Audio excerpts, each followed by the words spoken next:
ಅಂತಂದರೆ ಇಲ್ಲೇ ನಾಗ ವಾಸ ಇರೋ ಸ್ಥಳ ನೀವು ನೋಡ್ಬೋದು. ಇಲ್ಲೇ ನೋಡಿ ಹಿಂದೆ ಒಂದು ಕೂತಿದೆ. ನಾವು ಸಾಕಷ್ಟು ಸಲ ಬಂದಾಗ ಇಲ್ಲಿ ಸಾಕಷ್ಟು ಹಾವನ್ನು ನೋಡಿದ್ದೀವಿ.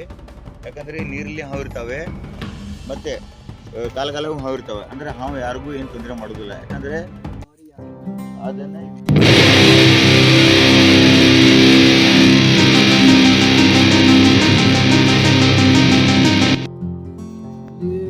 ಎಷ್ಟು ಜನ ಬರ್ತಂದ್ರೆ ಏನು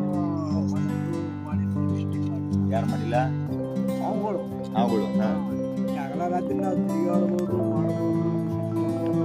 ಮೊದಲನೇ ಹೋಗ್ಲಕ್ಕ ಏನು ಇವ್ರು ಏನು ಹೇಳ್ತಾರಪ್ಪ ಅಂತಂದರೆ ಇಲ್ಲಿ ಸಾಕಷ್ಟು ಹಾವುಗಳು ಅದಾರ. ಅಂದರೆ ನಾಗವೆಲ್ಲಮ್ಮ ನಾಗದೇವಿದ ಕ್ಷೇತ್ರ ಅಂತಂದರೆ ಇಲ್ಲಿ ನಾಗದೇವತೆ ವಾಸಿದೆ. ವಾಸಿದ್ರು ಯಾರಿಗೂ ಅಮಾಯಕರಿಗೆ ಏನೂ ತೊಂದರೆ ಮಾಡೋದಿಲ್ಲ ಅಂತ ಇವ್ರು ಹೇಳ್ತಾ ಇದ್ದಾರೆ ಅಲ್ರಿ. ಏನು ಹೇಳ್ತೀರಿ ನೀವು?